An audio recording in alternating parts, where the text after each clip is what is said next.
Hi, Vanessa. Hi. So I first came across your writing about 10 years ago with the tragedy of Britney Spears article you wrote Yeah. for Rolling Stone. It was at a time when Britney was very clearly suffering. It was obvious to the general public.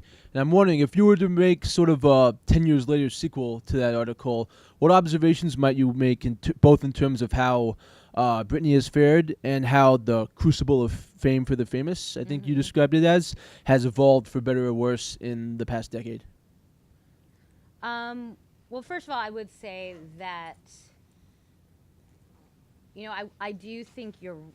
I mean, you said Brittany has suffered, and I have thought about that story and realized that I might have been a little too interested in her as like a theory. I do think that I could have been a little more sympathetic to her, which is criticism that has been leveled against me for that story. So I think that when I think about Britney today, I think about her as kind of closing a chapter of kind of manufactured pop stardom and also like a kind of like a young female sexuality that was very controlled by men.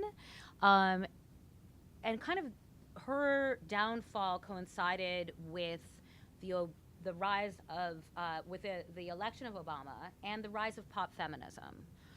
Somebody said to me, and I was like, I wish I had thought of that line. They were like, out of the ashes of Britney's extensions that she took off she cut off in the valley in that like tattoo shop or barber shop, whatever it was, rose pop feminism and Beyonce and Taylor Swift and all these people. But it is really true that we entered an era of girl power, of women becoming like one woman, women stars becoming like one woman entertainment conglomerates without of a lot of kind of Svengalis around running their own shows.